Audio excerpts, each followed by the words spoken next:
Hello and welcome, सभी का स्वागत है एक प्रयास के इस यूट्यूब चैनल पे। और जैसा कि मैंने वादा कर रखा था अपने स्टूडेंट से कि previous year paper specially for bank student मैं लेकर आऊँगा, क्योंकि मैं हमेशा ये कहता रहा हूँ कि मेरा मानना है कि अगर आप किसी भी एग्ज़ाम की तैयारी करते हैं तो पढ़िए, पढ़ते वक्त कोई समस्या नहीं आती। लेकिन जब हम पढ़ते हैं तो एक समुद्र की तरह जिसका कोई अंत नजर नहीं आता, हम उसके दायरे को तय नहीं कर पाते।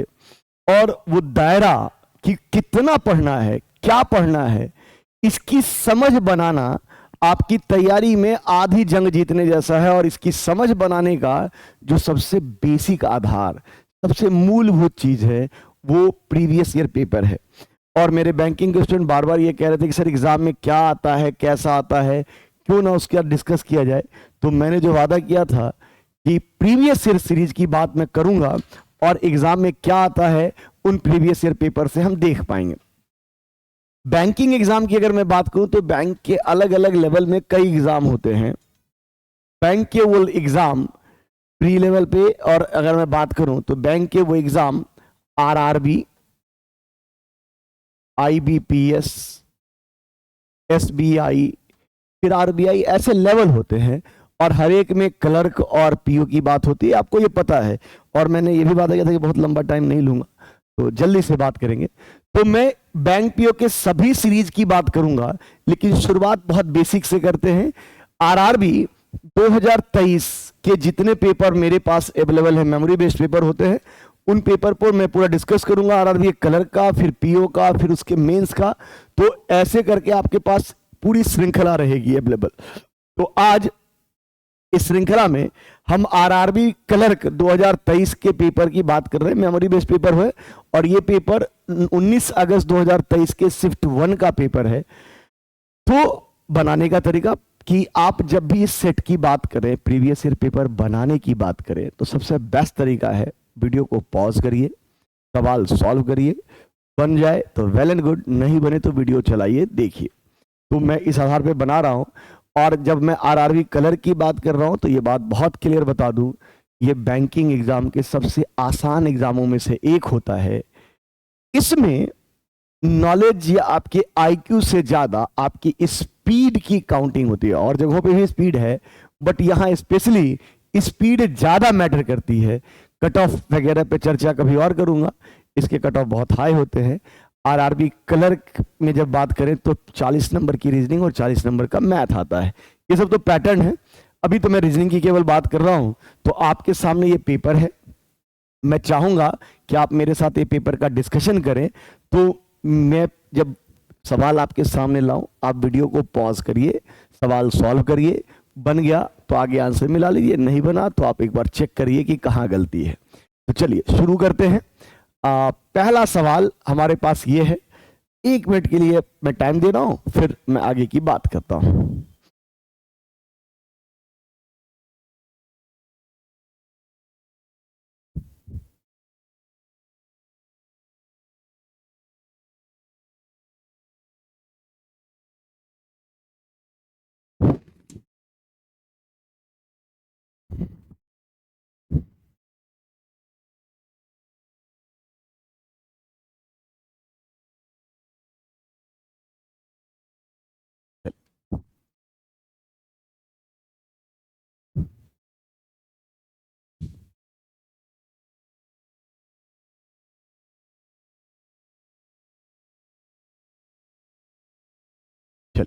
हमारे पास सवाल है कि 8 player have their match on 15th और 26 ऑफ 4 मंथ, यानी कि महीनों के नाम बताए गए कि जनवरी, अप्रैल,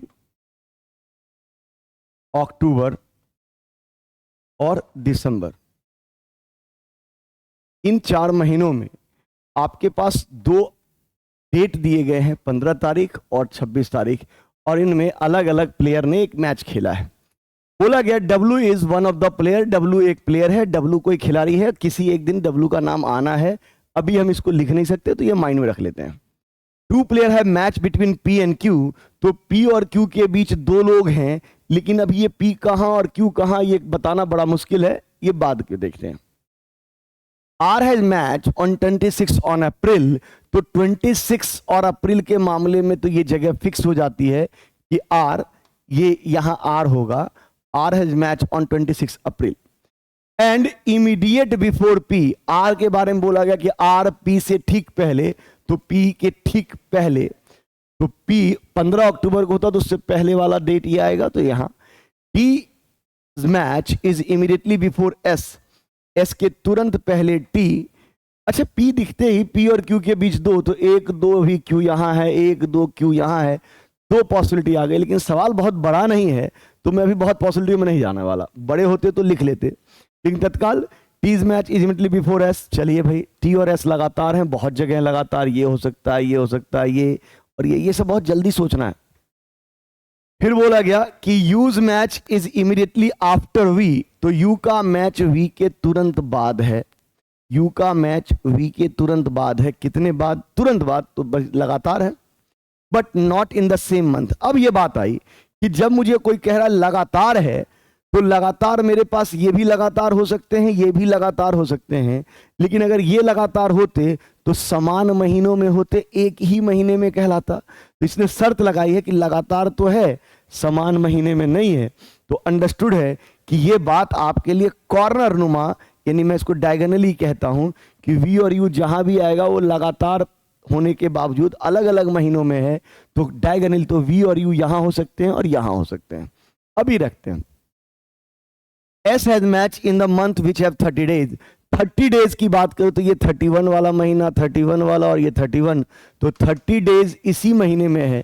तो एस का जो मैच है वो 30 महीने वाले दिनों में है, तो एस का मैच अप्रैल में ही कहलाएगा और अप्रैल में एक ही ऑप्शन है।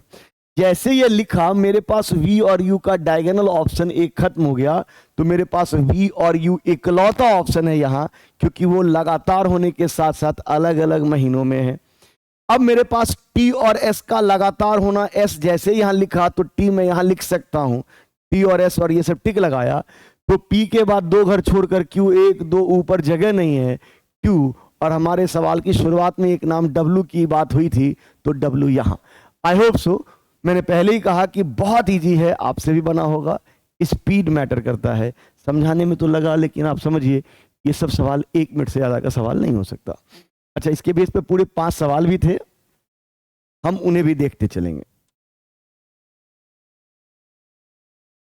क्योंकि सभी चीजें देखनी है। इन 5 सवालों को भी देखेंगे कि हमारे पास इसके बेस पर ये जो 5 सवाल पूछे गए, इसका क्या हाल रहा। ये हमने सवाल बनाया, इसके बेस पर जो सवाल आए उसकी बात कर लेते हैं। पहला सवाल है, हाउ मेनी प्लेयर, थोड़ा बड़ा कर लेता हूं कि आप पढ़ पाए। पहला सवाल है कि how many player have match after R, R के बाद कितने प्लेयर दिखे, तो आर के बाद मुझे जहां 4 प्लेयर दिख रहे हैं, इसलिए फर्स्ट का आंसर होगा ऑप्शन नंबर बी, और इन सब का पीडीएफ आपको मेरे टेलीग्राम पे अवेलेबल मिल जाएगा। Who among the following player has match on 15th अक्टूबर, तो 15th और अक्टूबर को जो मैच है वो पी का है, यानी ऑप्शन नंबर ए। फिर बोला गया which among the following is true with respect to the given arrangement, दी गई व्यवस्था में कौन सा सही है, तो W हैज मैच ऑन 26 अप्रैल, और ये लाइन गलत है क्योंकि 26 अप्रैल को आर है।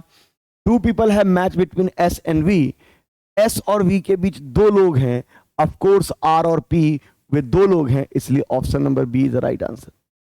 तो 3 सवाल तो ये थे, 2 और सवाल आए थे, उनको भी देख लेते हैं।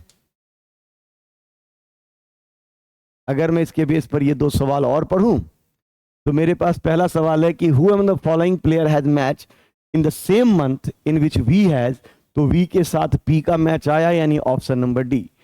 फिर एक सवाल है, 4 of the given 5 alike in a certain way based on given arrangement, odd one out, अलग क्या है, तो मेरे पास टी आर वी यही दिख रहा है, टी आर वी क्यू, ये सब वे लोग हैं जिनका मैच 26 तारीख को है, एस वो है जिसका मैच 15 तारीख को है, इसलिए ये ऑड वन कहलाएगा।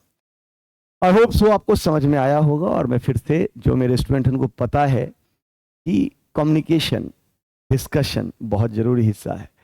समझ में ना आए तो वीडियो दोबारा देखिएगा, फिर ना आए टेलीग्राम में आप सवाल कर सकते हैं, स्क्रीनशॉट डाल के मैं जवाब देता हूं, या आप कम्युनिटी में या मुझे इस वीडियो के नीचे भी कमेंट में लिख सकते हैं। ठीक है, चलिए तो नेक्स्ट सवाल पे चलते हैं, क्योंकि मैं बहुत टाइम आपका नहीं लेना चाहूँगा, इसलिए जल्दी जल्दी सवाल करते हैं। फिर से 1 मिनट के लिए पॉज लीजिए, आप वीडियो बनाइए और फिर आगे बात करेंगे। और ये टाइप बहुत पेटेंट टाइप है आरआरबी कलर का सवाल पूछते वक्त।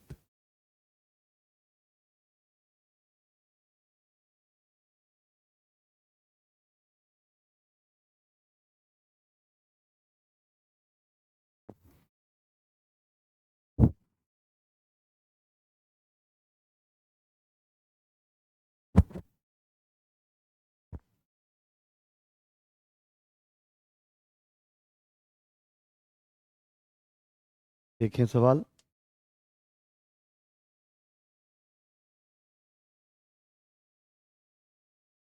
बना लेते हैं। ऐसे ये सवाल बस रीड करने वाली बात है, इसमें प्रैक्टिस बहुत जरूरी हिस्सा है और मैं अपनी क्लास में बहुत प्रैक्टिस कराता हूँ, क्योंकि मैं हमेशा कहता हूँ कि बैंकिंग एग्जाम वो एग्जाम है जिसमें पढ़ने से ज़्यादा कॉन्सेप्ट कि आपकी समझ कितनी आती है और उस कॉन्सेप्ट पे प्रैक्टिस, क्योंकि एट द एंड एग्जाम में आपके पास टाइम क्लॉक चल रहा होता है, चीज़ें स्पीड में ही देखी जाएंगी। आप कुछ भी आता है तो वो मैटर नहीं करता, क्योंकि मैं बार बार कहता हूँ कि आज के दौर का कंपटीशन उनके बीच नहीं है कि किन्हीं को आता है और किन्हीं को नहीं आता, उनके बीच कंपटीशन नहीं है, सबको आता है। कंपटीशन उनके बीच है जिनको जल्दी आता है, इसलिए हर एक चीज की प्रैक्टिस को स्पीड में लाना पड़ेगा। आपके पास एक सेट दिया गया है, नंबरों के सेट है, 3-3 डिजिट के नंबर हैं। बोला गया है पहला, what will be the number of 10 if second digit. अच्छा, यहां पर दो बातें होंगी, एक तो नंबर होगा तो पूरा नंबर लेंगे, डिजिट की बात करेंगे तो डिजिट अलग अलग है, ये फर्स्ट डिजिट है, ये सेकेंड है और ये थर्ड डिजिट है, ये ध्यान रखिएगा। नाउ बोला गया if a number of 10 second digit, अब सेकेंड डिजिट तो किसी का भी हो सकता है, ऑफ स्मॉलेस्ट नंबर, जैसे ही बात आ गई स्मॉलेस्ट नंबर तो आप तुरंत एक बार नजर डालिए कि सबसे छोटा नंबर कौन सा है, तो आप कहेंगे कि सर सबसे छोटा नंबर है 174 और उसका सेकेंड डिजिट की बात हो रही है, यानी कि वो बात कर रहा है 7। यानी इस लाइन का मतलब कि second digit of smallest number, सबसे छोटे नंबर का स्मॉलेस्ट डिजिट, सॉरी सेकेंड, सबसे छोटे नंबर का सेकेंड डिजिट, तो 174 जितने भी नंबर दिए गए सबसे छोटा और उसका सेकेंड डिजिट यानी कि 7 is multiply with second digit of largest number. तो सबसे बड़ा नंबर इसके अंदर कौन है, तो 852 नंबर है और उसका सेकेंड डिजिट, यानी कह रहा है कि अगर सवाल में सबसे छोटे नंबर के सेकेंड डिजिट और सबसे बड़े नंबर के सेकेंड डिजिट को मल्टीप्लाई करेंगे, तो अब ये सवाल बदल गया कि 7 और 5 को मल्टीप्लाई करेंगे तो क्या होगा। आपको लगता है कि ये तो बहुत आसान सवाल है, ऑफ कोर्स है, आप गलत नहीं सोच रहे हैं। तो 7 पंचे 35, बस आप लैंग्वेज में कितने उलझ रहे हैं ये मैटर करता है। तो पहले का आंसर है ऑप्शन नंबर डी। आई होप सो आपको समझ में आ गया होगा। चलिए नेक्स्ट सवाल पर चलें। नेक्स्ट कहता है if 1 is subtracted from first and third digit, यानी कि 3 डिजिट हैं और उसमें बोल रहा है हर एक में 1 को सब्ट्रैक्ट किया गया, जो भी नंबर होगा उसमें 1 घटाए जाएंगे, एंड बोथ आर इंटरचेंज। अब घटाने के बाद दोनों को बदल दिया जाए, यानी ये नंबर यहां आ जाए और ये नंबर यहां आ जाए। और ये सब मैं लिख तो रहा हूं समझाने के लिए, आपको मैंने क्लास में बताया, रीड करिए, आंसर दीजिए और प्रैक्टिस भी उसी लेवल पे होनी चाहिए। If 1 is subtracted from first and third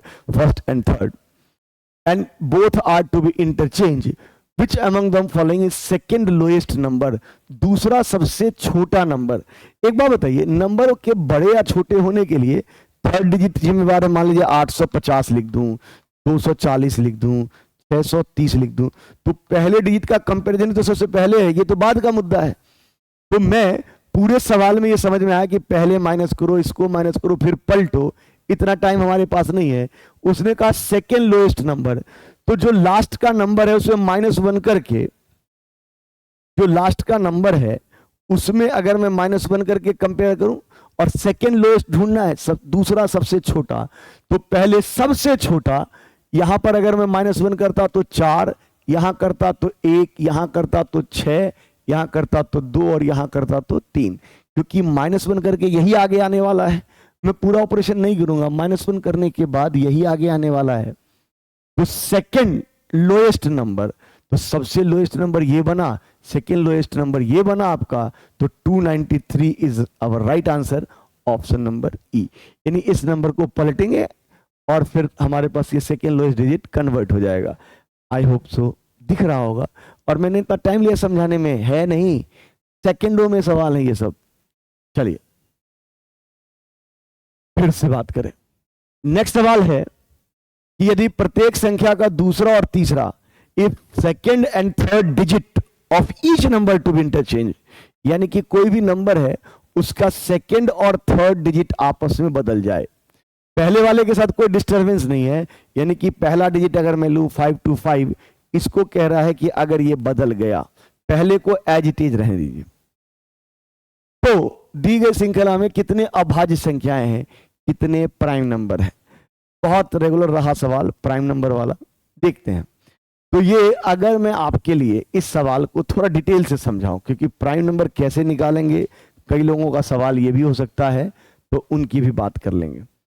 मैं अगर ये नंबर लिखूं 525, यहां है 852 347 293 और 147, 174 है। और इतना लिखना नहीं है, बट इसने कहा कि if second and third digit to be interchange, second और थर्ड डिजिट अगर इंटरचेंज कर जाएं, तो मेरे लिए इसका सेकेंड और थर्ड डिजिट का इंटरचेंज होना, यानी कि 5 5 और 2 हो जाएगा। यहां सेकेंड और थर्ड डिजिट इंटरचेंज हो तो 8 2 5 हो जाएगा, 3 4 7 हो जाएगा, ये 2 3 9 हो जाएगा और 1 4 7 हो जाएगा। अब इसमें बोला गया कि इसमें कौन कौन प्राइम नंबर है। अब आप कहेंगे सर छोटे प्राइम नंबर तो याद हैं, बड़े वाले कौन सा याद करें, इतने 425 क्या है प्राइम नंबर? तो पहली बात तो थोड़ा सा बेसिक से चलते हैं। प्राइम नंबर की परिभाषा है कि वो नंबर जो खुद से और एक से भाग लगे और किसी और से डिवाइड ना हो पाए, वही प्राइम नंबर है। जैसे अगर मैं 2 की बात करूं तो 2 के फैक्टर के रूप में 1 और 2। अगर मैं 5 कह रहा हूं तो 5 में 1 और 5, 7 कह रहा हूं तो 1 और 7, ये सब प्राइम नंबर है। और ये तो आपको याद भी है, जैसे 11 13 19, तो ये सब प्राइम नंबर। 17, तो आप बोलेंगे सर कोई बड़ा नंबर प्राइम नंबर है या नहीं, कैसे पता चलेगा? एक कॉमन सेंस है। मान लीजिए कोई बड़ा नंबर लेते हैं 825, अब मैं पूछूं ये प्राइम नंबर है या नहीं, तो आप कहेंगे नहीं सर, क्योंकि इसके लास्ट में 5 है, तो ये 5 से भाग लग जाएगा, इसलिए प्राइम नंबर तो है ही नहीं। क्योंकि प्राइम नंबर की शर्त है डिविजिबिलिटी, वो खुद से या एक से हो। तो एक बात तो डिविजिबिलिटी रूल कि पहला कोई भी इवन नंबर 2 को छोड़कर आगे 4 हो जाए, 8 हो जाए, 10 हो जाए, कुछ भी हो, वो प्राइम नंबर नहीं होगा। फिर आपको 3 के डिविजिबिलिटी का रूल पता है कि तीनों अंक जोड़ेंगे, जैसे मान लीजिए 1 2 और 9 ले लूं, तो इसके डिजिट का सम 2 1 3 9 और 3 12, 12 को भी जोड़ेंगे 3, और ये अगर टेबल 3 से डिविजिबल हो जाएंगे, तो 3 का डिविजिबिलिटी रूल भी पता है। तो प्राइम नंबर वही होगा जो 2 का डिविजल ना हो, 3 का डिविजल ना हो, 5 का ना हो। बोलेंगे सर फिर से एक सवाल है, अब मान लीजिए कोई नंबर 23 का हो मल्टीपल, 19 का हो, कैसे निकालेंगे? 17 का हो, बीच में तो बहुत सारे नंबर आएंगे। तो बेसिक चेक करते हैं। जैसे मान लीजिए अभी इसी में चेक कर लेते हैं साथ साथ हम लोग। मेरे पास ये सवाल है यहां कि इसमें कौन सा प्राइम नंबर है, तो ये लास्ट के 2 होने के कारण प्राइम नंबर नहीं है। लास्ट में 5 है तो प्राइम नंबर नहीं, क्योंकि ये 2 से डिविजिबल, ये 5 से डिविजिबल, इसका नहीं पता। इसके बारे में अगर बात करें तो मैं 7 4 11 और 11 और 7 3 10 4 14, तो ये हो सकता है ये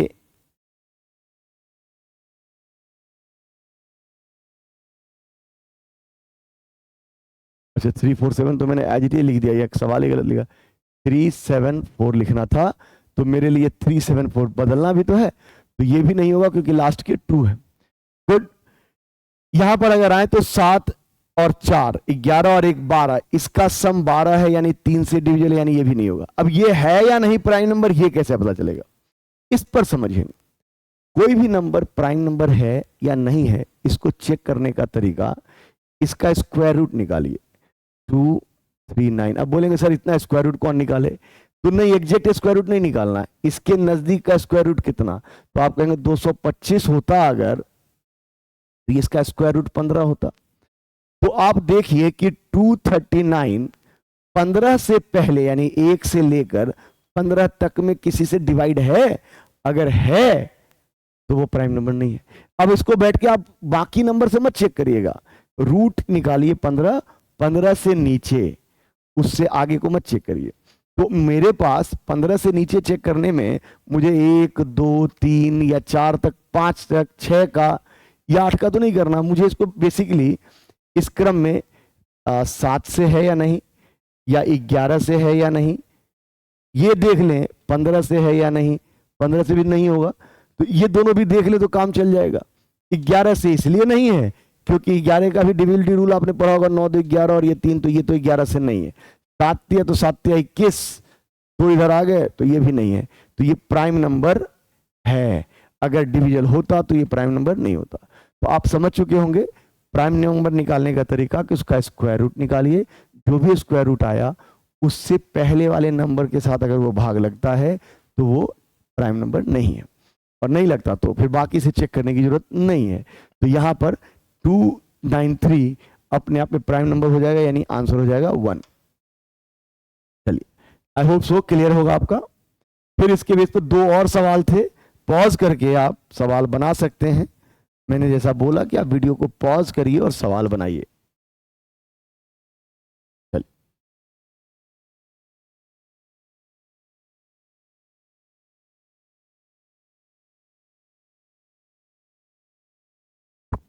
देखते हैं। इसमें कहा गया what will the number obtain if second digit of third highest number. तो पहला सवाल है कि थर्ड हाईएस्ट नंबर, तो बड़ा नंबर ये है, दूसरा बड़ा नंबर ये है क्योंकि लास्ट शुरू में 8 5 और 3, तो थर्ड हाईएस्ट नंबर है 3 4 7, और उसका सेकेंड डिजिट यानी 4 की बात कर रहा है। इस कहानी यहां से यहां तक की लाइन का मतलब है 4 is added with third digit of smallest number. तो स्मॉलेस्ट नंबर अभी अभी बात हुई थी 174, और इसका थर्ड डिजिट, तो वो सवाल है कि 4 को 4 से जोड़ने पर क्या होगा, तो आंसर होगा 8, ऑप्शन नंबर ए। तो क्वेश्चन नंबर 9 का आंसर है आपके पास option number A. I hope so, कोई डाउट नहीं। In each number 3 digits are arrange in ascending order, यानी कि सभी नंबरों को असेंडिंग ऑर्डर, बढ़ते हुए क्रम में सजाया जाए। जस्ट लाइक पहले 2 लिखेंगे, फिर 5 और फिर 8। असेंडिंग का मतलब तो असेंडिंग ही है।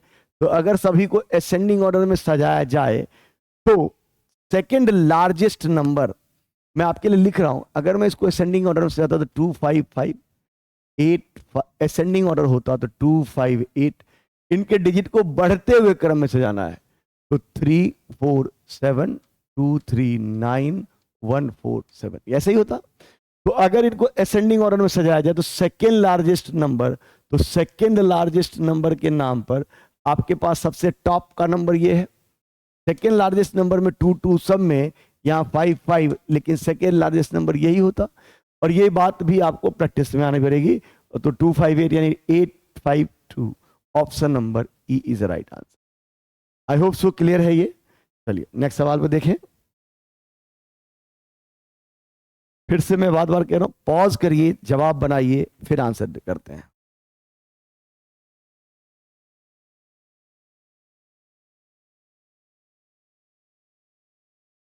इनइक्वलिटी, ये तो सवाल ऐसा कि मैंने क्लास में जब कराया तो मैंने कहा था कि सेकेंडों वाले सवाल है, मिनटों में भी इसको नहीं गिनते। ई और टी, मेरे लिए कई नियम लागू हुए हैं। ई और टी, ई यहां है और टी यहां है। पहले तो अभी जिनके लिए जो लिख रहे हैं उनके लिए लिख कर बता देता हूं। मैंने कहा था कि पेन नहीं चलना चाहिए। ई और टी में कॉमन टर्म है बी, क्योंकि बी ऐसा जो यहां भी और यहां भी, यहां भी और यहां भी। तो मैं टी और बी में देखूंगा तो बी की ओर खुलेगा, टी और बी में देखूंगा तो बी की ओर खुलेगा, ढक्कन। जिन्होंने मुझसे पढ़ा है उनको पता है, मैंने इसको ढक्कनों में पढ़ाया है। और फिर ई और बी में, तो ई और बी में ई की ओर खुलेगा और आंसर रॉन्ग हो जाएगा। अब इतना भी नहीं देखना, ई के बगल में ई और टी के बीच, ई और टी के बीच इक्वल भी आया, जबकि ई के बगल में ही इक्वल नहीं है। और मैंने इक्वल के बारे में भी बताया है, अगर हर जगह इक्वल मिलेगा तो इक्वल लेंगे, अदरवाइज नहीं लेंगे। यहीं पर इक्वल नहीं है, इसने इक्वल दिया है, काट दिया, तो ये लिखने की भी जरूरत आपको नहीं थी। आई होप सो समझ में आ रहा होगा जिन्होंने मेरी क्लास ली है। मैंने कहा ना कि बैंकिंग में बहुत सारे सवाल बस बना देने हैं, स्पीड, और ये सब सवाल तो पेन भी नहीं आएगा, आप बना देंगे। एक्स एंड आर, तो मेरे लिए एक्स यहां है, आर यहां है, दोनों के बीच बी कॉमन है। अभी आपके लिए लिख देता हूं, एक्स और आर और बी। तो मैं बी से आर तक जाऊं तो आर की ओर खुला, बी से आर तक जाऊं तो मैं आर की ओर खुला देखूं, जबकि मैं एक्स से बी की ओर जाऊं, एक्स से बी की ओर, तो बी की ओर खुला पाऊं। तो एक्स से आर में एक्स की आर की ओर खुला और आंसर। और ये लिखने की जरूरत नहीं है, सिंपल कि मैं अगर एक्स से आर की ओर चला तो एक्स से बी तक आया, बंद बंद बंद बी, और बंद बंद बंद आर, और एक्स की ओर बंद, इक्वल यहां नहीं है इसलिए नहीं। तो option number is only one is true, यानी कि आंसर इज ऑप्शन नंबर ई।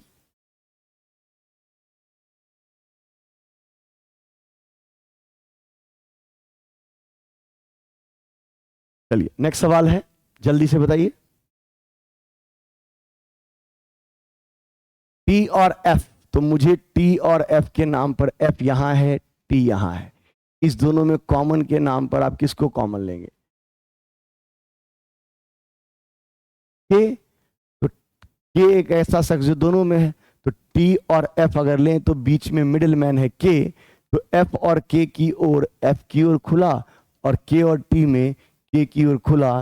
तो यानी कि अगर ऐसा बना तो अकेले अकेले ये गलत, लेकिन दोनों में से कोई एक बात सही होगी, या तो इक्वल होगा या तो बंद होगा। तो answer is either option number D. Pen नहीं चलाना है, ये समझाने के लिए चलाया भी, लेकिन बस आपको बना डालना है देखकर सवाल। नेक्स्ट सवाल,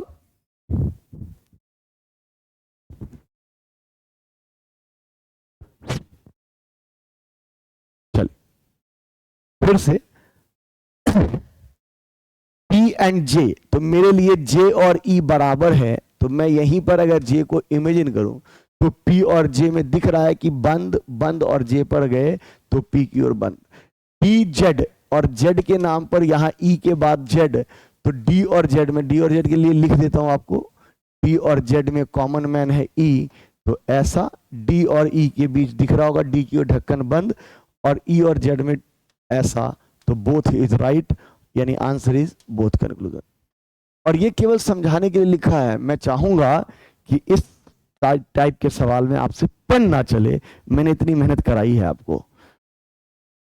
हाँ, और जो नए लोग हैं उनको हो सकता है कि ये थोड़ा नया दिख रहा हो या स्पीड में दिख रहा हो, बट बैंकिंग स्पीड की चीज है। और मैंने पहले ही कहा कि सवाल कराते वक्त मैं बहुत लंबी वीडियो नहीं बनाऊंगा कि आपका टाइम बचे। बस आप रोज एक पेपर लगाइए, प्रीवियस पेपर, बाकी और तो मॉक वगैरह जो लगता है वो अलग मुद्दा है। फिर से कोडिंग डिकोडिंग है, एक सवाल आपके सामने है, ट्राई करिए, पॉज करिए, ट्राई करिए। 5 सवाल हैं, 3 ये सवाल रहे, और मैं इसके बेस पर 2 सवाल और थे, तो ये सवाल है, 3 सवाल और 2 सवाल।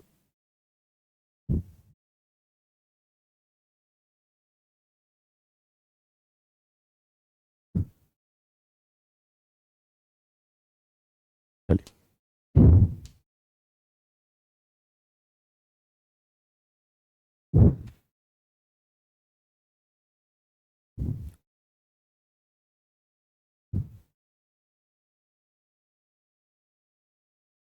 आइए इसको लेकर समझेंगे। ये जब टॉपिक पढ़ा जाता है तो इसको लेकर कई बार टीचर ये बताते हैं कि ऐसा करो, इस दोनों में कॉमन है आपके पास, जैसे पेपर, कोड, कोड के बारे में सवाल ये है कि इसका कोड ये, इसका कोड ये, इसका कोड ये, तो फिर आगे के सवाल। तो इन दोनों में पेपर कॉमन है, पढ़ा होगा आपने, और पेपर कॉमन है, तो इन दोनों में कॉमन क्या है? ELI। तो पेपर का कोड क्या है? ELI। अगर आप आए रूम हिडन, और मैं अगर यहां आ जाऊं तो आप कह देंगे कि सर रूम कॉमन है या ट्राई कॉमन कर लेते हैं। ट्राई तीनों में अवेलेबल है, तो ट्राई को मैं ट्रायंगल दे देता हूं, और यहां पर इस तीनों में कॉमन है QUT। लेकिन अब सोचिएगा कि जब मैं ये बात बता रहा हूं तो आपके पास सवाल पेन और पेपर पर है, तब तो समझ में आता है कि हाँ ट्रायंगल का कोड ट्रायंगल मार्क कर दिया। कंप्यूटर के जमाने में अगर ये चीज बताई जा रही है तो आपके साथ बनाते वक्त खुद में धोखा है। वजह, जैसे सवाल ऊपर नीचे हो गए, क्योंकि आपके पास एक सवाल नहीं होते, 5 सवाल होते, स्क्रॉल करना होता है, कंप्यूटर पर आप मार्क भी नहीं कर सकते, ऊपर नीचे गए तो गए, फिर पूरा सवाल उतारना पड़ता है। तो जरा यहाँ पर स्ट्रेटजी समझेंगे, और बाकी जिन लोगों ने मेरे से पढ़ा हुआ है उनको स्ट्रेटजी पता है। आप इन 4 की जगह बना दीजिए, यानी कि अगर मैं अभी आपके लिए 1 2 3 4 ऐसे लिख देता हूं, क्योंकि ये 4 लेटर है, तो इनके कोड के लिए 4 जगह बना देते, 1 2 3, और थोड़ा और ऊपर कर लेता हूं, 1 2 3 4, 1 2 3 4, यहां भी 4 है, यहां भी 4 है, तो 1 2 3 4, 1 2 3 4। और ये आप अपनी कॉपी पे बनाइए, स्क्रीन पे सवाल रहने दीजिए, अपनी कॉपी पे वो 4 बनाइए। फिर आप ये देखिए कि इन दोनों में कॉमन क्या है। यहां पर आप ये देखिए कि इन दोनों में कॉमन क्या है, तो आपका भी वही जवाब होगा कि भाई इन दोनों में पेपर कॉमन है, पेपर और पेपर इकलौता नंबर है जो दोनों में कॉमन है। तो यहां पर इन दोनों में कॉमन क्या है, तो पेपर की जगह आपका जवाब आ जाएगा कि पेपर का कोड ELI है, दिख रहा है, ELI दोनों में दिख रहा है। तो मुझे यह तय हुआ कि दोनों में अगर पेपर है तो पेपर का कोड ELI होगा। तो मैं अगर इस पेपर की जगह ELI लिख देता हूं तो दूसरे पेपर की जगह लगा ये क्रॉस, क्योंकि आपको बहुत भरना नहीं है कि फिर खोजना पड़ रहा हो।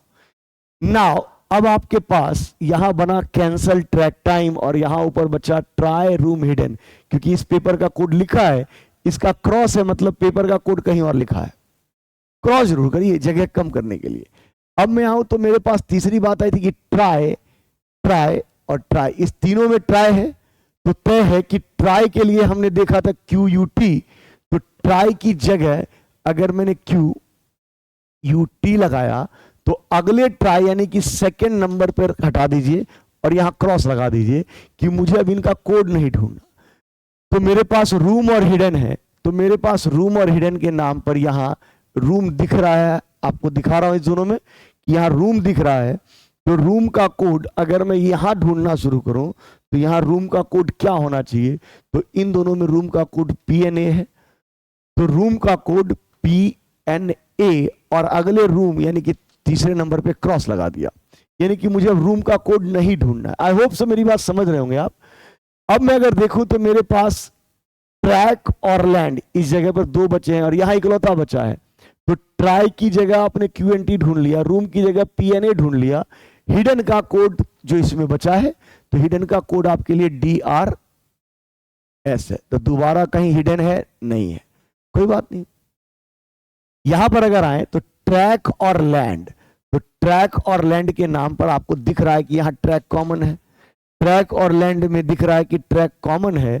तो ट्रैक का कोड जो इन दोनों में कॉमन हो तो BTR, ट्रैक का कोड आपको BTR दिख रहा है, तो यहां पर BTR, और यहां अगर BTR दिया तो दूसरे ट्रैक की जगह लगा दीजिए क्रॉस, यानी कि ट्रैक ट्राई रूम का कोड आपने निकाल रखा है। तो लैंड और लैंड का कोड इनमें वो जो आपने यहां नहीं लिख रखा है, तो PNA लिख रखा है, XYN नहीं लिख रखा है, तो X Y और N, तो लैंड का भी कोड हो चुका है।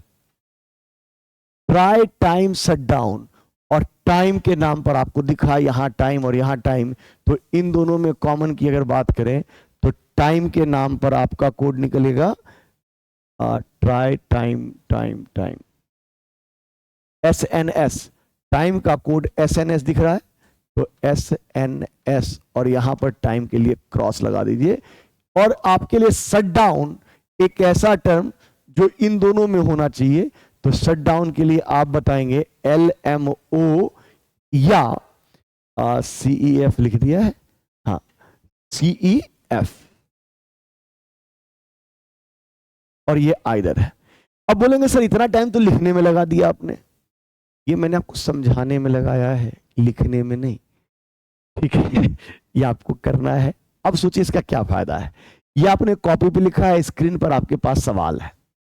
जैसे ही आपके पास सवाल आया एसएनएस का कोड लैंग्वेज क्या है, तो एसएनएस किस जगह लिखा है, टाइम।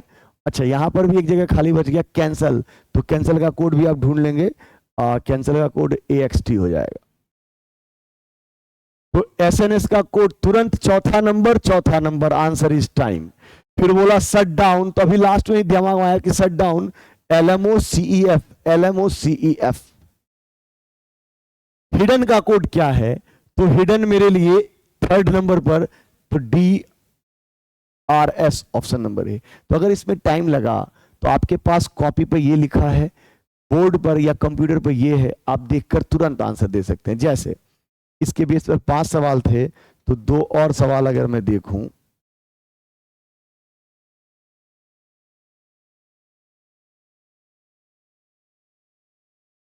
तो बोला गया लैंड का कोड क्या है, तो इसके लिए तो कोड भी रखना पड़ेगा। अच्छा यहाँ ठीक है, तो लैंड मेरे लिए यहाँ है, तो लैंड मेरे लिए लास्ट नंबर पर XYN, तो लैंड का कोड XYN। फिर बोला गया AXT किसके लिए कोड किया गया, तो AXT सेकेंड लाइन का सेकेंड नंबर, तो सेकेंड लाइन का सेकेंड नंबर कैंसल ऑप्शन। तो अगर आपने ये बात लिखी है तो तुरंत आंसर देना भी आपके लिए बहुत आसान हो जाएगा और आप बहुत तेजी से आंसर दे पाएंगे। आई होप सो ये आपको समझ में आया होगा। तो चलिए नेक्स्ट सवाल पे चलते हैं। हाँ, डायरेक्शन का सवाल है, जल्दी से बनाइए। मैंने फिर से कहा कि पॉज करिए, बनाइए, फिर आगे मिलाइए।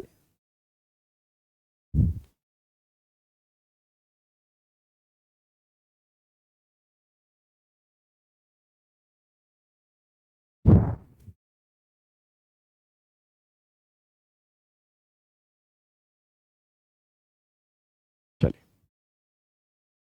बोला गया कि Meera started her journey from point J। Meera J point से अपनी जर्नी स्टार्ट करती है। Point P is 4 feet east of K। तो K के ईस्ट में 4 फीट की दूरी पर P की बात की गई, सॉरी J की बात की गई। K के ईस्ट में 4 फीट, और ईस्ट और वेस्ट में मैंने कई बार समझाया कि आपकी गलतियां होती हैं, तो आप हम लोग याद रखिए, वी द पीपल, वेस्ट और ईस्ट, तो आपकी ईस्ट और वेस्ट की गलती नहीं होगी। तो point J is 4 feet east of K, point P is 4 feet west of Q। तो point P is 4 feet west of Q। एक अलग बात है, देखते हैं। Point P is 10 feet north of J। तो J से 10 फीट की दूरी पर P है, 10 फीट की दूरी है, लंबी दूरी है, तो P के उधर Q आएगा, देखते हैं। S is 10 feet south of Q। तो अगर मैं अभी ही इसको जोड़ना चाहूं, एक मिनट, थोड़ा स्पेस बना लेते हैं। अगर मैं अभी इसको जोड़ना चाहूं तो P के इस ओर आएंगे 4 फीट पर Q, और आप ही अगली लाइन पढ़ रहे हैं कि Q point P is 10 feet north of J, S is 10 feet south of Q। तो Q के साउथ में S 10 फीट, और ये 10, तो ये 10 ये बराबर ही होगा, और ये यूज कर लिया। Point R is mid point, R is mid point of P and S। तो P and Q, sorry Q and S, तो Q एंड S का मिड पॉइंट है R, तो यानी ये दूरी है 5 और ये दूरी है 5। Point U is 5 feet north of V। एक अलग लाइन है, U is 5 feet north of V, 5 feet है, और R is 4 feet west of U। R U के वेस्ट में 4 फीट है, तो ये दूरी 4, और U के नीचे 5 फीट, यानी ये 5 है तो ये 5, एकदम बराबर। आई होप सो आपको बहुत सिंपल सवाल दिख रहे होंगे, बस स्पीड ही मुद्दा है इस एग्जाम में, एग्जाम आसान होते हैं। अब बोला गया what is distance between K and S। तो मेरे लिए K यहाँ है, S यहाँ है, ये दूरी निकालनी है, यहाँ 4, ये दूरी 4, तो ये भी 4, तो K से S तक की दूरी कितनी होगी, 8। तो K से S तक की दूरी 8। What is distance between point K and V। तो K और V के बीच की दूरी, तो ये 4, यहां भी ये दूरी 4 और ये 4, तो सब मिलकर हो जाएंगे 12। 12 के 2 ऑप्शन हैं, तो बड़ा देखना पड़ेगा। फिट, अच्छा सारे ऑप्शन यहाँ फिट में हैं, तो आप फिट का ही आंसर देंगे। यही होता है एग्जाम में कई बार जल्दबाजी में गलतियां। आइए, in what direction S with respect to U, S U के रिस्पेक्ट में, तो यू पर बैठकर अगर एस की ओर देखा जाए, यू पर बैठ के अगर एस की ओर देखा जाए, तो आंसर होगा साउथ और west, option number B. I hope so clear है ये। चलिए नेक्स्ट सवाल पे चलते हैं, बहुत ही सिंपल सवाल।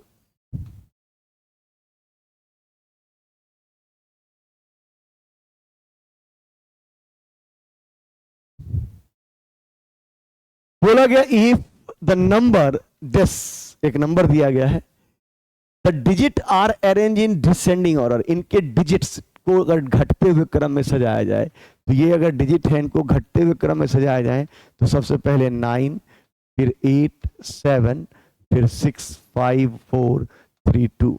देन पूछ रहा है how many digits remain the same position, कितने ऐसे डिजिट है जो अपनी जगह पर बने हुए हैं। तो अपनी जगह पे बना हुआ है 2, अपनी जगह पे बना है 3, अपनी जगह पे बना हुआ है 8। तो आंसर होगा हाउ मेनी डिजिट के नाम पर, बाकी सब बदल गए हैं। तो 8, 3 और 2 ऐसे नंबर हैं जो अपनी जगह बने हुए हैं, इसलिए आंसर हो गया 3। क्लियर है? कोई डाउट हो तो बताइए। मैं फिर से कह रहा हूं, टाइम बहुत प्रीसियस है, इसलिए कोई बातचीत नहीं, बस पढ़िए पढ़िए और पढ़िए। कंपटीशन बहुत है और इस एग्जाम में तो स्पीड ही मुद्दा है, और बैंकिंग में भी मुझे बहुत पेपर की जर्नी पे ले जाना है, तो जहां आसान है वहां टाइम कम लगाएंगे। इसलिए मैं बार बार कह रहा हूं, अब ये जर्नी शुरू हुई है। मैं हर एक एग्जाम के जितने भी मेरे पास मेमोरी बेस्ड पेपर अवेलेबल हैं, मैं ऑनलाइन वो करा दूंगा। आप उसकी प्रैक्टिस कर लेंगे, फिर तो कोई दिक्कत ही नहीं होगी। आपकी सफलताओं में हमारी खुशी होगी। चलिए फिर से एक पजल है, जल्दी से बनाते हैं। 1 मिनट का टाइम आपको पॉज करना है, बनाना है, और फिर हम उसे डिस्कस करेंगे।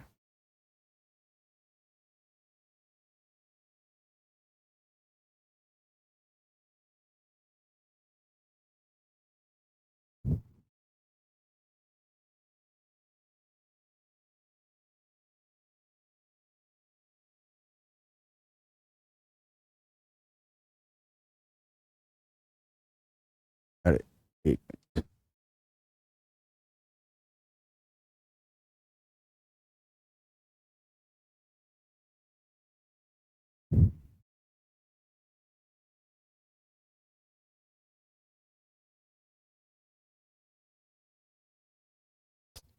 क्या हो रहा है ये?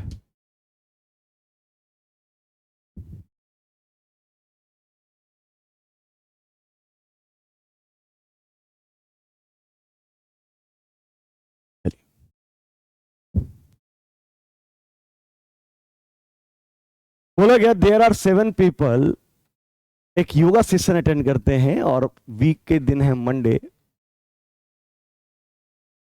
Tuesday, Wednesday, Thursday, Friday, Saturday and Monday to Sunday. हाँ चलिए भाई, मंडे टू संडे उनका योगा सेशन चल रहा है, उनके नाम है।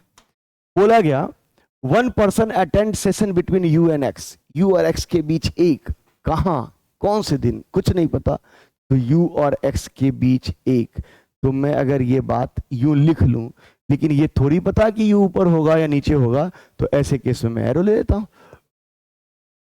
There are 3 person attend a yoga session between T and Y, तो टी और वाई के बीच 3 लोगों का योगा सेशन है। और जैसे ये देखा बड़ा बंच आया, 3 और 2 5, तो कहीं भी हो सकता है अभी, लेकिन बड़ा बंच है तो पहले उस पर फोकस करते हैं। Y attend session before W, और वाई डब्ल्यू से पहले सेशन अटेंड करता है। अब कितने पहले है ये नहीं मालूम, लेकिन वाई डब्ल्यू से पहले है। जैसे ये बात आई, तो वाई अपने नीचे एक लोगों की जगह तो छोड़ेगा ही, ये तय है कि वाई अपने नीचे एक लोगों को छोड़ेगा। अच्छा एक और लाइन भी आगे दी है, X attend the session one of the day after, V लिख ही लेते हैं, एक्स वी के बाद कहीं है, X attend the session one of the day after V.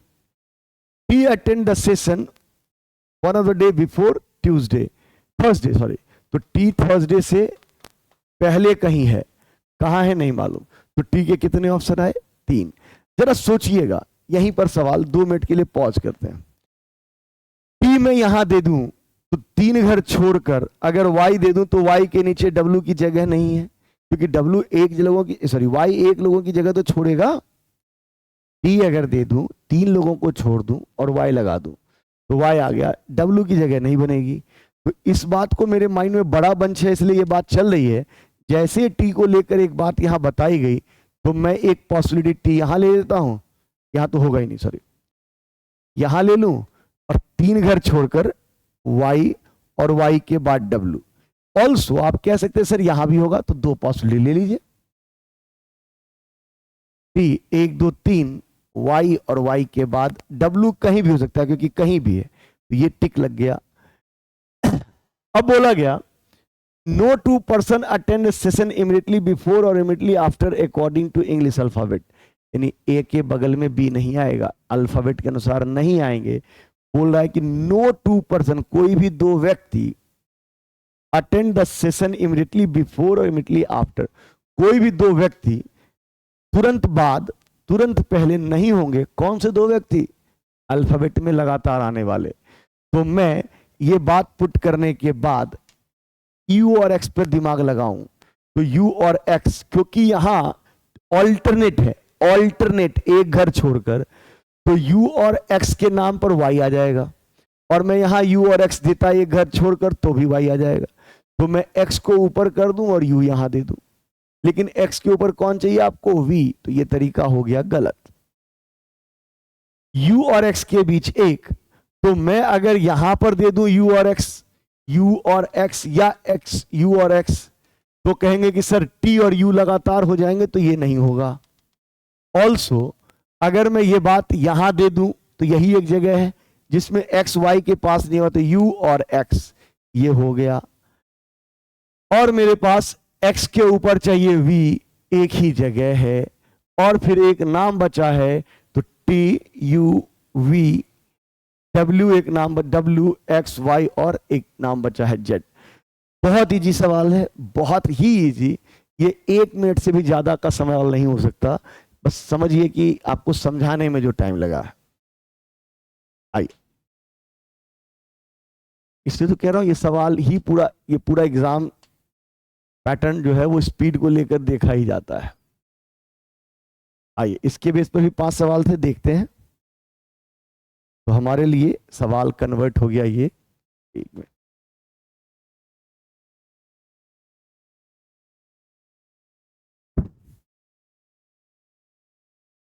बोला गया है कि W और Z के बीच कितने लोग आते हैं, तो W और Z के बीच, तो यहां W और Z के बीच 2 लोग हैं, तो आंसर इज ऑप्शन नंबर ई। तो 23 का आंसर है आपके लिए option number E. 24 who attend yoga session on Friday, Friday को योगा सेशन यू ले रहा है। वी अटेंड योगा सेशन कब लेता है, तो वी योगा सेशन मंडे को लेता है। एंड फिर है how many person attend yoga session after you, you के बाद कितने लोग हैं, तो आंसर इज ऑप्शन नंबर 2।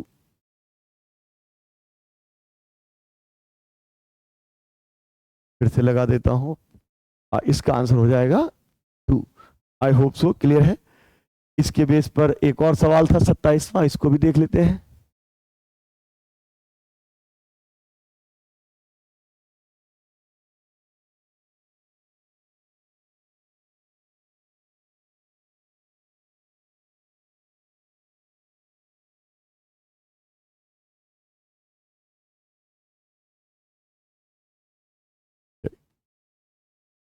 तो सवाल अगर ये बन गया तो इसके बिहाफ पर ये सवाल बनाना कोई बहुत बड़ा इशू है नहीं, बहुत आराम से बन जाएगा। बट फिर भी which statement is correct, x attend yoga session on Wednesday, right है भाई, दिख रहा है। 2 person yoga session between T and x, T और एक्स के बीच, तो ये तो लगातार है, यानी ये गलत है। W attend yoga session on Sunday, और दिस वन इज राइट। तो 1 and 3rd and 1 and 3rd option number D is right answer. I hope सो बहुत क्लियर था, बहुत सिंपल सवाल था। 28।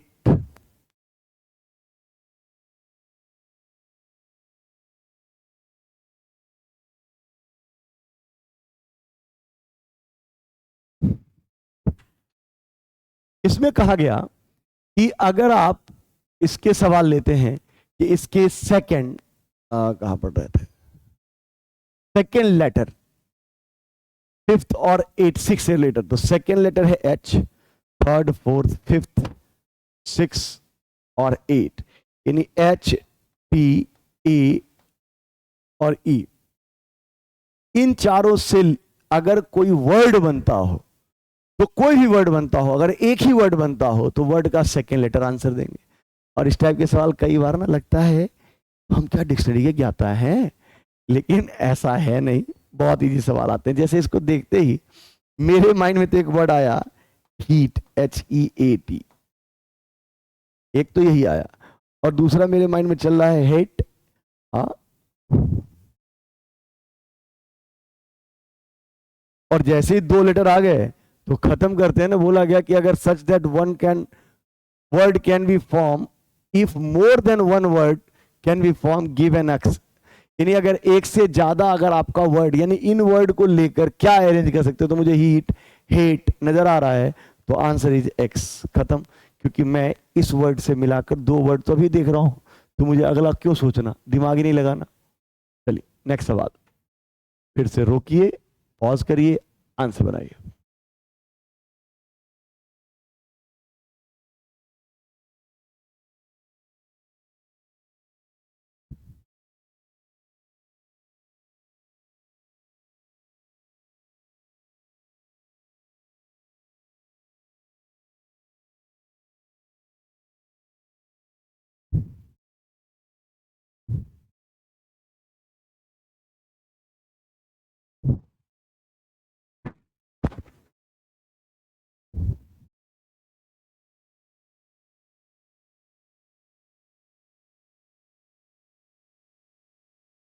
चलिए देखते हैं।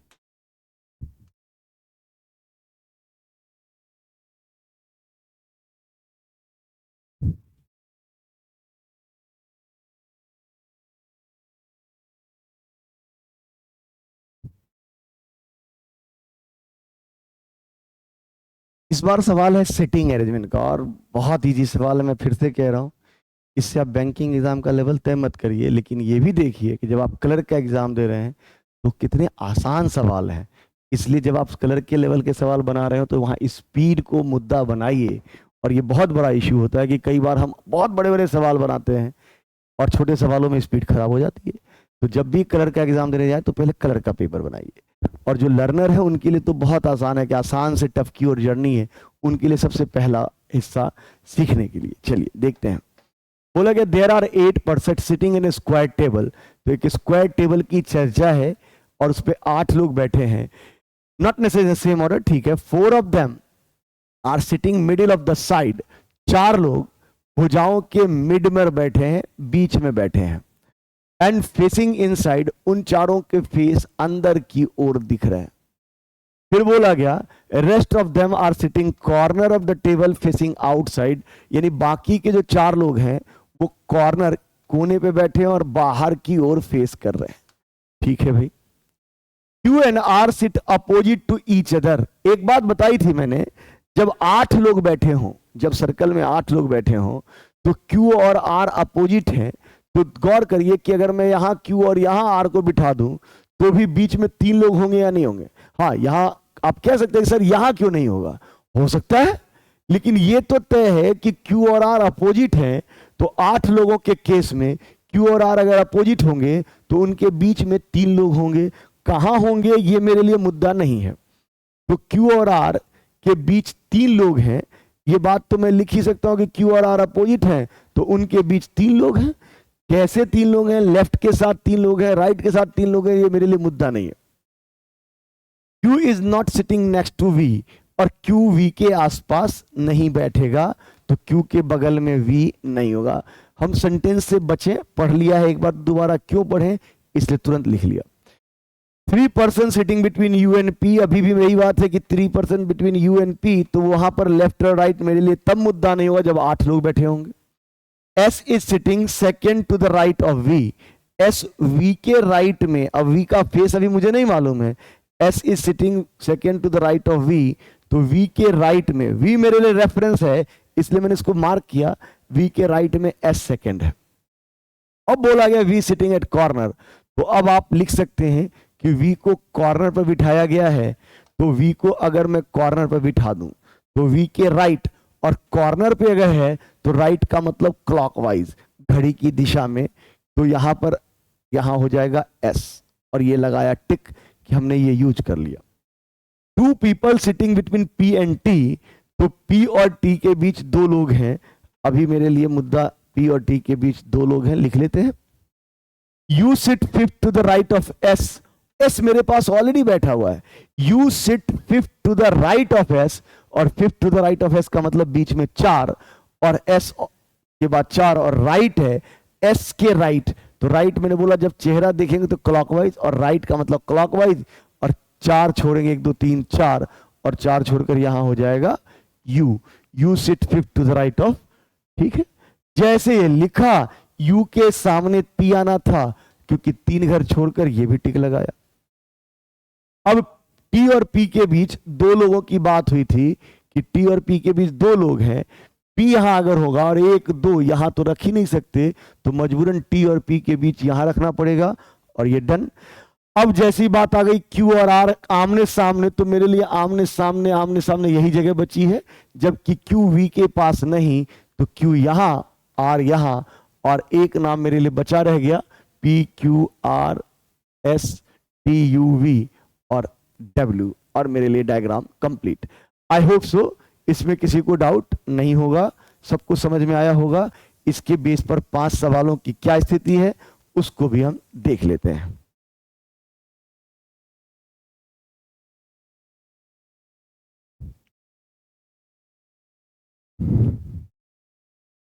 ये सवाल पूछे गए थे, आप पॉज करके सवाल खुद भी बना सकते हैं, लेकिन साथ साथ यहां बनाते चलते हैं।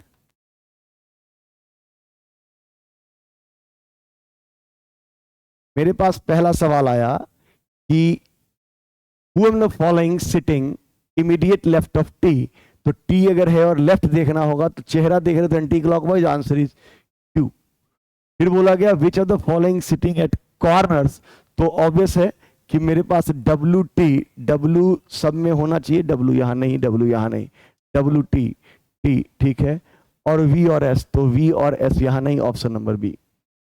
From left of P, P के लेफ्ट, और पी के लिए लेफ्ट देखेंगे तो यहां पर लेफ्ट का मतलब क्लॉकवाइज, क्योंकि हम पीठ देख रहे हैं, यानी कि इनसाइड है फेस, तो how many person sit in P and V, तो पी और वी के बीच है चार, ऑप्शन नंबर सी, 31 का ऑप्शन नंबर सी, कोई डाउट नहीं है। चलिए इसके बेस पर और भी 2 सवाल थे, वो भी देख लेते हैं।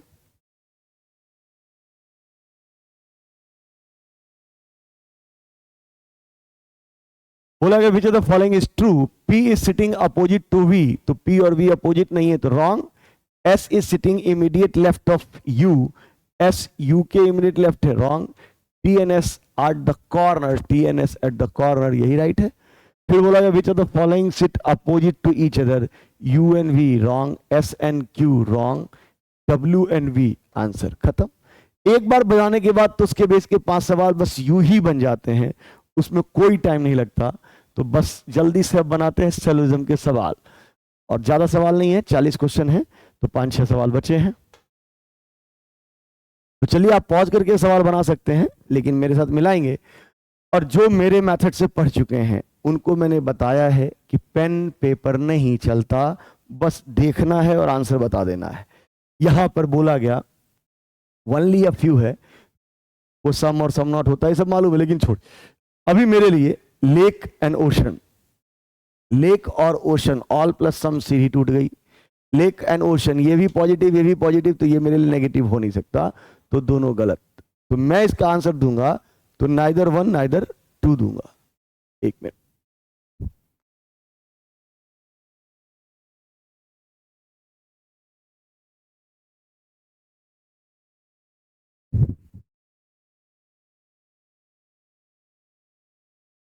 चलिए सॉरी,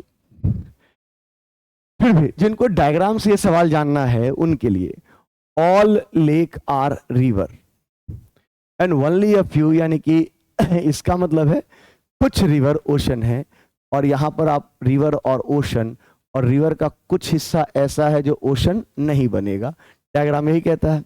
तो सम लेक इज ओशन, ये तो अभी डायग्राम से गलत दिख रहा है, some lake is not ocean, some lake is not ocean, ये बात आपको अभी तो दिख रही है, लेकिन ये रिस्ट्रिक्शन था कि रिवर का ये छोटा सा पार्ट ओशन नहीं हो सकता, लेकिन ओशन इतना बड़ा तो हो जाए कि वो लेक को कवर कर ले, तो सम लेक इज नॉट ओशन, इस केस में ये बात गलत होगी। तो यहां तो हम दोनों ही आंसर गलत कहेंगे, और इसके लिए मेरे मेथड में डायग्राम नहीं बनाना पड़ेगा, बट आई होप सो आपको डायग्राम से भी समझ में आ गया होगा, इजी सवाल है। तो option number D is a right answer. चलिए नेक्स्ट सवाल पे चले।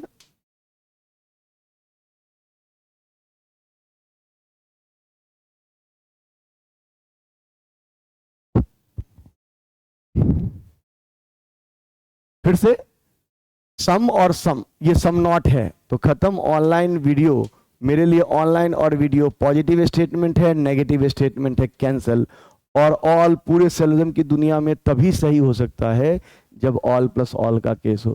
तो मैंने बताया है कि मेरे मेथड में आपको कभी पेन नहीं चलाना पड़ेगा, चाहे सवाल प्री का हो, मेंस का हो, रिवर्स सिलोजिज्म का हो, कोई फर्क नहीं पड़ता, पेन नहीं चलना है। तो आपके लिए यहां दोनों गलत, और answer is option number D. चलिए डायग्राम से, at least some videos are online and some online are not YouTube, online का कुछ हिस्सा यूट्यूब नहीं है, खत्म। तो some online are not YouTube, some online are not YouTube, ये बात, एक मिनट, सम ऑनलाइन,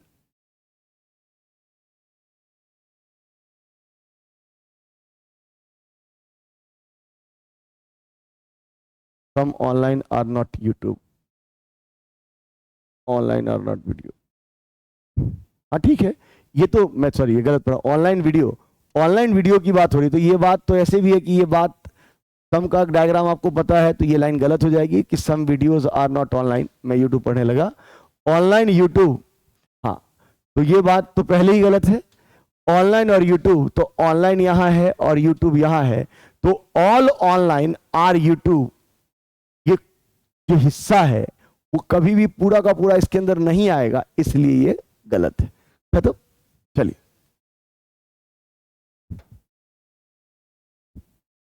35 का आंसर था डी। चलिए नेक्स्ट सवाल 36। जिन्होंने मेरे मेथड से पढ़ा है उनको बताने की जरूरत नहीं, बस सवाल देखा और आंसर दे दिया होगा। मेरे लिए सम और सम से ही टूट गई, ये तो पहले ही गया, अगर मैं इस सवाल को बनाऊं तो मेरे लिए ऑल है तो खत्म, क्योंकि सिलोजिज्म की दुनिया में ऑल तभी आएगा जब ऊपर ऑल प्लस ऑल है। पॉसिबिलिटी की बात नहीं कर रहा मैं, कंफर्म वाले में, और ये दोनों ही पॉजिटिव है तो ये तो होगा ही नहीं, तो यहां होगा neither, option number E. Diagram बना लेते हैं। Some earphone are headphone and some handset are backpack, तो all handset are back earphone दिख रहा है नहीं, no backpack is handset, backpack और हैंडसेट यहां पर तो दिख ही रहा है, तो that's why option number E. Easy सवाल थे, बहुत इजी। चलिए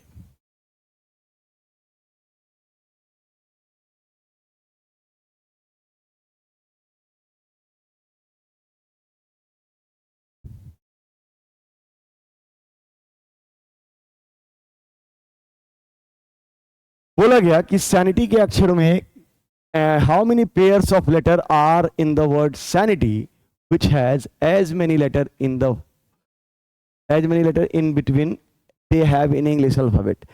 अंग्रेजी वर्णमाला में जस्ट लाइक सवाल आई होप सो समझ में आया होगा, थोड़ा सा मैं समझा दूं। मान लीजिए अगर एक दूसरा सवाल लिखते लेमन, और मैं अल्फाबेट में लिख देता या एक्यूट लिखता हूं,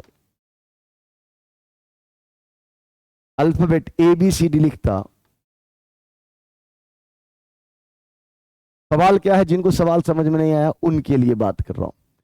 अल्फाबेट लिखा है ABCDEF और एक वर्ड है एक्यूट, गौर करिए तो ए और ई के बीच कितने लेटर हैं? 3। अल्फाबेट में ए और ई के बीच कितने लेटर हैं? 3। तो ए और ई हमारे लिए एक ऐसा जोड़ा कहलाएगा जिनके बीच उतने ही लेटर हैं जितने अंग्रेजी वर्णमाला में है। और इसको बनाने का तरीका कुछ नहीं करना था, बस पढ़ना था। यही चीज यहां ढूंढनी है। और बनाने के लिए आपको कुछ नहीं करना, बस पढ़ना है। आप एस यहां लिखिए और अल्फाबेट पढ़िए, STUVWX नहीं मिला, ABCDE अल्फाबेट पढ़ना है, NOPQ नहीं मिला, IJK नहीं मिला, TUV। अगर मान लिया कोई मिल जाता तब तो वो पेयर हो जाता, कोई लेटर है नहीं तो नहीं। चलिए उल्टा भी देखते हैं। तो Y के बाद Z आप यहीं तक पढ़ पाएंगे, यहां पढ़ा TUVWX नहीं मिला, IJKL नहीं मिला, NOP नहीं मिला, AB नहीं मिला। और नहीं मिला तो आंसर तो नो पेयर फॉर्म है, कोई पेयर ही नहीं मिल रहा है, तो मैं क्या करूं? तो आंसर इज ऑप्शन नंबर ई। तो चलिए, आई होप सो बहुत इजी सवाल था। चलिए नेक्स्ट सवाल देखें। ब्लड डिलीशन का सवाल है और इसके साथ 3 सवाल हैं और जल्दी से सवाल खत्म हो जाएंगे। 40 सवाल हैं। तो फिर से आप पॉज करिए, बनाइए, फिर मिलाइए।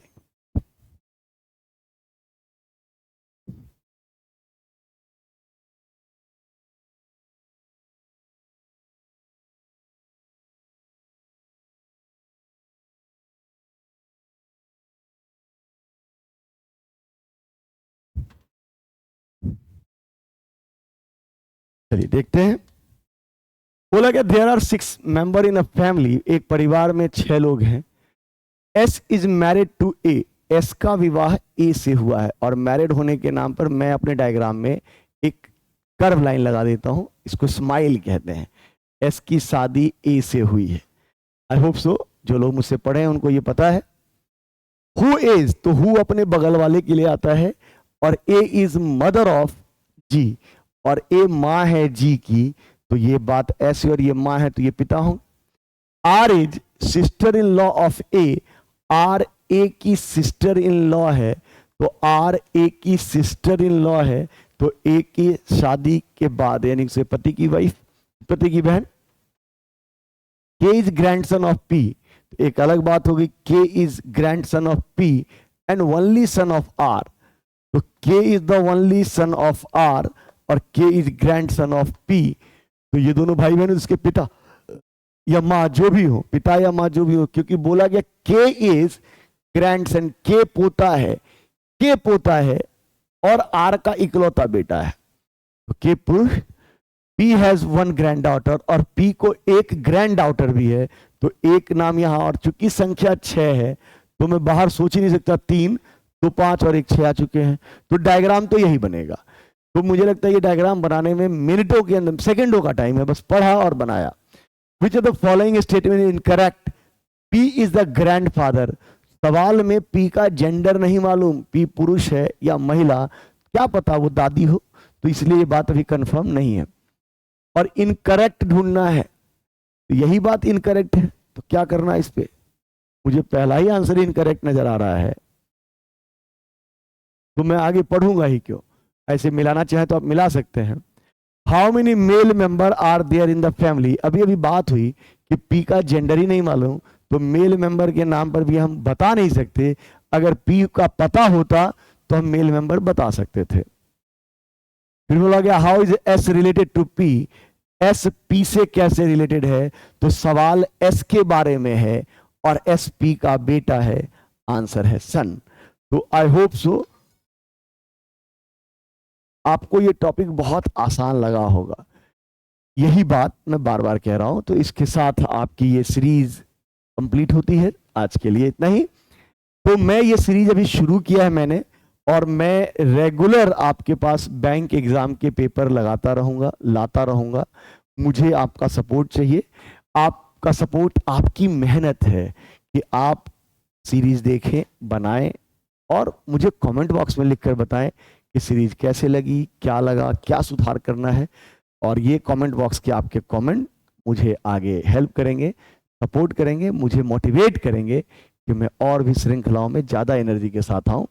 तो अभी ये शुरुआत है, अभी ये शुरुआत बहुत लंबी जर्नी के साथ रहेगी। मैं चाहूँगा कि उस जर्नी में मैंने ये शुरुआत की है, आप जुड़िए और लोगों को भी जोड़िए, तो एक कारवां बने और फिर हम उस कार्बन को एंजॉय करेंगे और किसी दिन लाइव क्लास में भी आपकी स्पीड भी देखेंगे। तो आज इतना ही रखते हैं, मिलते हैं अगले वीडियो में। आज के लिए इतना ही। Thank you, bye bye.